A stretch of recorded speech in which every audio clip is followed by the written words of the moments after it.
excellence le président Macky Sall dama ne bi élection yi jeexee gisoo benn leader boo xam ne yaa ngi ci commune HLM bi ñu lay gis ngay dimbali population HLM ku dul Cheikh Ahmed Tidiane Mbaye kuy jàng Cheikh Mbaye ngay woo kuy ngénte Cheikh Mbaye ngay woo ku sa yaay feebar Cheikh Mbaye ngay woo ku sa papa feebar Cheikh Mbaye ngay woo ku soxla ceeb Cheikh Mbaye ngay woo tam xarit jàkke yëpp lay jox nag tam xarit koñ yëpp ay am nag tam xarit mouvement sa dëgg-dëgg dinañu am fukki nag te ku ñu jox muus boo yeggee sa kër xam ni Cheikh Mbaye li la jox muus la kon nag xippi leen seen bët ngeen xool xale bi ñu yàlla booleel muy Cheikh Ahmed Tidiane Mbaye di responsable boo xam ni dara ñoru ko nag yàlla bàyyiwu ko li ko yàlla war sëgee mën na koo lekk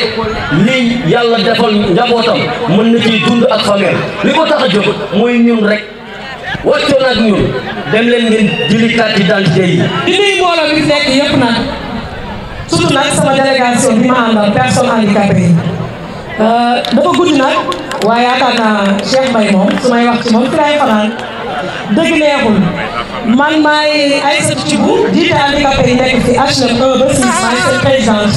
en même temps may animatrice télévision RDV di def émission Laago du Wes waaye ku ne xam ne ñun handicapé yi ñaa ko ñu fay na ñun ko ñëwee faale ñu na loolu leer na ñoom faale ñaa xam na li may wax waaye donc Serigne Babacar Sy mi ngi boor Cheikh Mbaye mii daf ñoo yëg Cheikh Mbaye daf ñuy yëg faale ñu jox ñu suñu cër te lépp lu mu mës a wax ak ñun mosu cee dellu gannaaw yow Mbaye ñun dañ lay ñaanal rek xam nga fan yi passé rek ñaanal nañ la ba gars yi di jooy waaye ñu ngi lay ñaanal Mbaye li nga bëgg yaa ko xam yàlla ko suñu borom defal xanaa rek di la fàttaliwaat ndax bés bu yàlla sàkk dañuy wax téléphone maa ngi yow dama la koy rappelé rek ci biir mbooloo mi pour wane ne HLM 1 ba 6 ak ñu la fekk si mbooloo mi yëpp jàppale nga handicapé yi taxaw nga leen am nga foo leen teg te boo leen tegul woon fenn ñu ñàkk ñu fay duñ fi teg suñu tànk day ñëw di toog te ñun ñoo fi njëkk tey di la wax ne rek ngeen fàttaliku ne HLM am na association bu mag bu fi nekk ay handicapé ay père de famille mère de famille ñoo fi nekk ñu jàppale leen ci seen ay financement jàppale leen ci projet yi calebasse bi may dégg mosuñu cee bokk Cheikh nag am nañu yaakaar ci yow calebasse boobu ak projet yooyu loolu ñuy xalaat yëpp ci yow mi lañ ko seeti Mbaye yàlla na suñu borom defal. Après plus de 3 ans d'existence, le mouvement Se Deug Deug tient pour sa première fois son assemblée générale extraordinaire. Cela peut s'expliquer par l'actualité politique du moment, mais aussi par notre volonté de faire le bilan à mi-parcours de nos activités. C'est également une opportunité pour le mouvement de faire un bref exposé sur notre parcours, tout en projetant vers les objectifs du futur. Pour ces raisons, au nom du mouvement, j'ai le privilège de m'adresser à vous du haut de cette tribune pour vous entretenir de notre projet. Un projet que nous partageons en commun avec l'ensemble des concitoyens de la commune des HLM. Un projet qui dépasse notre personne et notre mouvement, qui transcende les clivages de toutes sortes. Mais avant de rentrer dans les détails, permettez-moi de faire un rappel historique de la genèse de notre mouvement et parler de nos actions et réalisations. Il est important de savoir que Ce Deug Deug est avant tout un mouvement citoyen de la jeunesse, pour la jeunesse et par la jeunesse. Pour dire que la jeunesse est au cœur de nos préoccupations, nous avons mis en place un fonds destiné uniquement au financement des jeunes porteurs de projets avec nos propres moyens, d'offrir à la jeunesse de notre quartier un week-end culturel sportif dénommé 48 heures Sargal HLM avec un concert gratuit de Wally Seck. Aussi, nous avons apporté une assistance à l'ensemble des ASC de la commune en offrant à chacune des jeux de maillot tout en les soutenant financièrement. À chaque rentrée de classe, les jeunes écoliers de la commune reçoivent les fournitures scolaires. Depuis 2018, nous procédons régulièrement à une distribution de vivres aux populations les plus démunies, particulièrement les handicapés. Les centres de santé ont également reçu des lots d'équipements, notamment les ventilateurs. Les mosquées de la commune ont bénéficié de revêtements en moquette et tapis de prière. Les morgues dotées de chambres froides. Nous avons également participé à la lutte contre la Covid-19 avec la distribution de kits sanitaires et autres matériels de nettoiement. Des actions ont été faites dans le cadre de l'embellissement de notre cadre de vie avec des opérations de nettoiement, fleurissement, des ruelles et peintures. Pour la sécurité, nous avons aussi assisté le poste de police de notre commune. mais notre réalisation la plus importante est sans aucun doute l'initiative et la finalisation du concept Fajou, qui permet aux citoyens de la commune de bénéficier de soins adéquats entièrement pris en charge par nos propres moyens. Et à ce jour, des centaines de personnes sont déjà guéries, tandis que d'autres sont en traitement. Cette liste est loin d'être exhaustive, mais nous aurons l'occasion d'y revenir. Le contexte politique, économique et social actuel constitue une opportunité pour nous de parler de notre projet pour la commune. Il faut d'emblée reconnaître que le projet est celui de la jeunesse, pensé par la jeunesse et destiné principalement à la jeunesse. Nous pensons que l'éducation est la clé du succès. Il faut alors commencer dès le bas âge, en faisant de telle sorte que l'école de la commune soit une école d'excellence où se forment des citoyens conscients et patriotes qui feront partie des dirigeants de demain. Nous voulons construire dans notre commune un grand lycée d'excellence afin que les élèves, les enfants de la commune puissent faire leur cursus scolaire dans leur quartier. Nous voulons également des édifices sportifs fonctionnels pour que les fils et filles de la commune puissent s'épanouir sainement. Nous méritons un mini-stade moderne et des terrains de jeu équipés, car le sport d'aujourd'hui a une fonction sociale qu'on ne peut négliger parce que facteur de développement et de progrès, mais aussi d'ascension sociale. Nous voulons aussi encourager la généralisation de la pratique du sport dans les établissements scolaires dès le bas âge pour promouvoir la santé physique et mentale de la petite et moyenne enfance. En ce qui concerne l'emploi des jeunes, surtout, la jeunesse est l'avenir de demain. Nous savons tous que la commune des HLM regorge de potentialités énormes et la seule chose qui importe alors est de créer les opportunités d'éclosion des idées et de libération des énergies. D'abord, notre objectif est de créer un partnership entre les entreprises du domaine industriel et l'administration de la commune. Il s'agit ici de leur imposer de recruter les jeunes locaux dans les unités de production établies dans les périmètres de la commune, mais aussi de participer davantage au financement de politiques sociales et sportives dans les différents quartiers. Autre point important, c'est la gestion des ressources provenant du marché, qui est l'un des plus grands centres d'échange de biens et de services en Afrique de l'Ouest. Il nous semble très légitime de revendiquer la part qui nous revient dans les richesses créées sur notre lieu de résidence. Nous insistons particulièrement sur notre volonté d'investir les fonds provenant du marché au financement de projets pour les jeunes et les femmes en priorité. Le chef de l'État a mis à la disposition de la jeunesse des structures de formation et de financement, des projets pour les jeunes entrepreneurs. Il s'agit de les doter des connaissances nécessaires pour accéder aux fonds publics. Le besoin est énorme en matière d'emploi, mais nous avons confiance que les récentes mesures du président Macky Sall seront allégées. La jeunesse, et je vous promets que la commune des HLM recevra sa part. Nous sommes conscients que les chantiers sont immenses et infinis, mais avec l'audace combinée à l'union des fils et filles de la commune, nous arriverons à bout des obstacles. Nous lançons un appel à tous les résidents de la commune, sans distinction, à venir nous rejoindre pour approfondir la réflexion. Nous avons besoin de toutes les bonnes volontés, car ce que nous avons en commun est plus important que ce qui nous divise.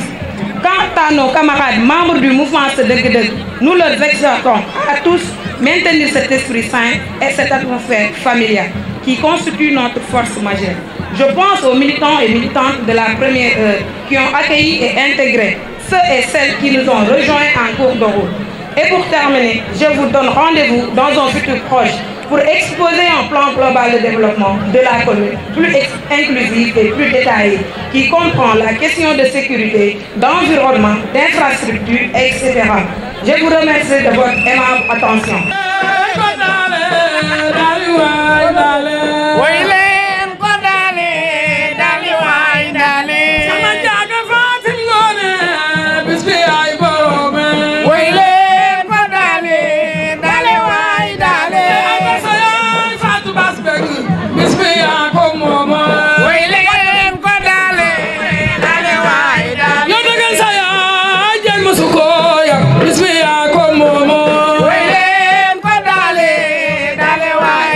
Yeah.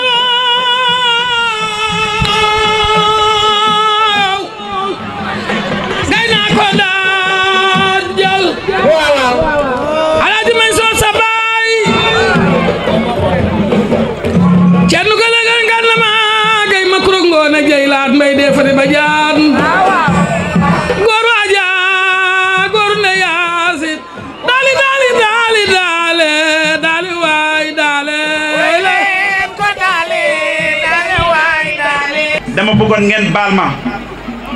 ñu def 1 minute de silence ci sunu ay mbokk yoo xam ne ñoo fi jóge bu yàggul ci émeute yu fi amoon ñu boole ci tam kenn koo xam ne kilifa la woon ci HLM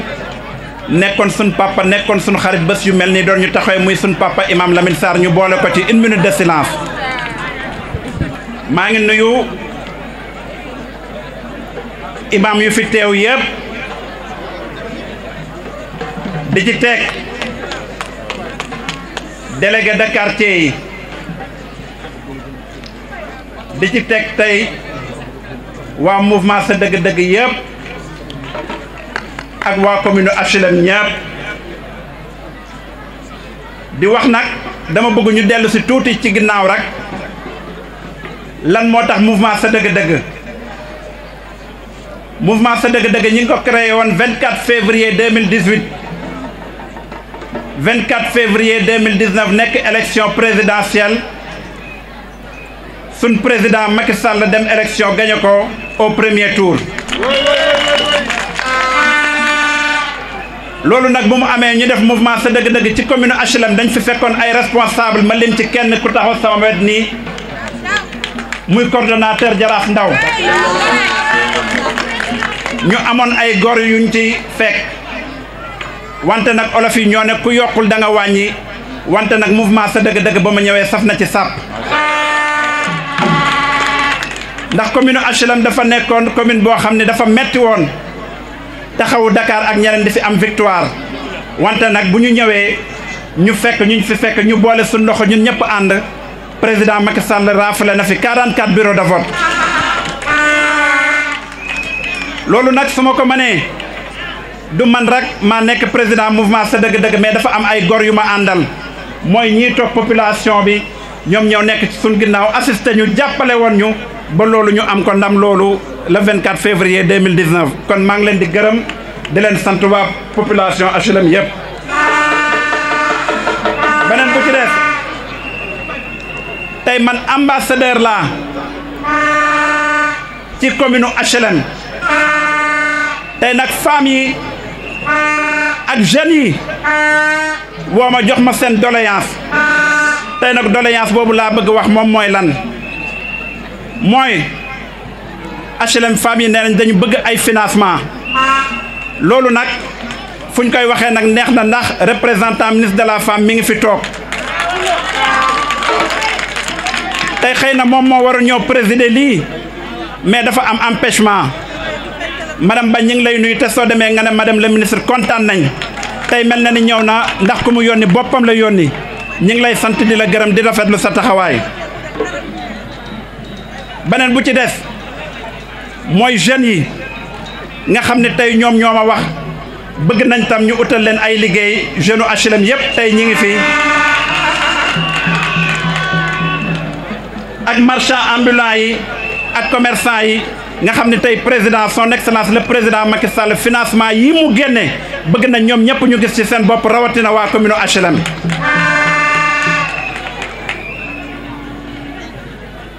madame Ba soo demee nga wax Ndeye Sali nga ne ko moom du politique moo ñu boole du mouvement moo ñu boole ndax diggante bi moom moo jiitu loolu tey am na ñeneen ñoo xam ne invité woon nañ leen mais xëy na empêchement moom moo tax ñëwuñu mais nag moom nee ko mel na ni ñëw na ñun ñëpp kontaan nañ ci turu mouvement sa dëgg-dëgg ñu ngi koy gërëm ñu ngi koy sant tey nag dinaa wax tam lan moo waral man sama entrée politique ci mouvement sa dëgg-dëgg wax naa ko barkaati démb réunion bu ñu demoon ñun ak honorable député Farba Ngom nee naa ko nee nañ Cheikh Mbaye 2018 la dugg ci politique wante nag Cheikh Mbaye dafa judd ci politique ndax dama judd rek fekk sam papa di ànd ak président Lamine Gueye di ànd ak président Senghor ba ci président Wade ba ci président Macky Sall wante loolu taxul ma politique tey su ma politiquee ak président Abdou Diouf nga xam ne doon na ko wax gardien de la constitution mais tey nag su ma politiquee grâce à l'honorable député Farba Ngom ndax moo ñu tàllaloon loxo pour ñu jàppale président Macky Sall fii ci HLM te buñ ko defee tam rëccuwuñ ko ndax Farba dama xam engagement am ci président xam détermination am ci président ak conviction am ñun nag loolu la ñuy doxee ba fu ñu nekk nii di leen wax ñun HLM lu ñu bëgg rek bëgguñu dara léegi sama jigéen Ami Diagne présidente des jeunes dames am na lu may dee dafa xar ñun bu ñuy jàppale président ñun poste taxul ndax tey kon depuis 2018 wala 2019 ñun lan moo tax ñu koy jàppale mooy ñun dañu ànd ak détermination ànd ak conviction bëgg tam jàppale waa HLM bëgg nañ jàppale ñëpp mais nag HLM dañ ci raw kon loolu ñu mbébét yal nañu ko yàlla yeggaleel ba ñu yegg ko.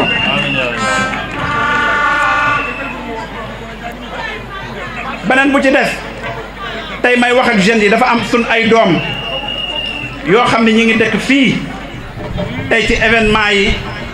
yu fi amoon fan yi passé ñu gis ba tey fu ñu nekk nii am na ñu ci nekkoon réanimation ñu leen di wax président Macky Sall ngàcce ngaalaama dina ñëw tuuti rek ci sa bilan ila Touba train express régional BRT Dakar Arena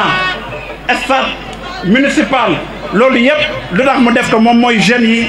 pour bëgg Sénégal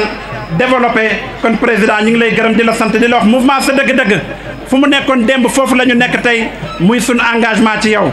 duñu dellu ginnaaw duñu daw duñu def dara dinañ ànd ak yow ba lépp loo bëgg ci Sénégal yàlla mottalil la ko. pour ma conclure maa ngi remercier waa HLM bàyyiwuma kenn di gërëm groupe waa Leket bi ñoom ñëpp ñu ngi fi teew boobu ba tey ànd ak ñun di def proximité di gërëm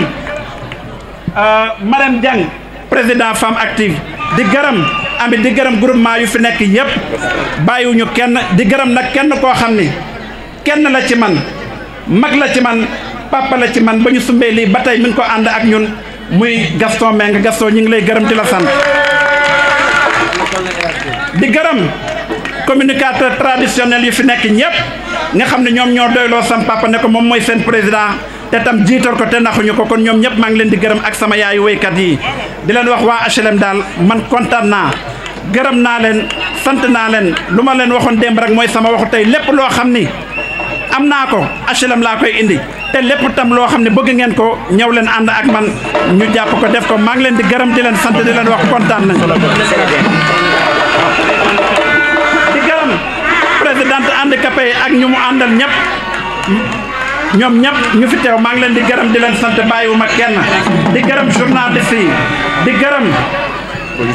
di gërëm sécurité bi nga xam ne tam depuis si suba ba tey ñi ngi fi ànd ak ñun jërëjëf loolu moom moo doon kàddu yi maa ngi leen di sant maa ngi leen di gërëm jërëjëf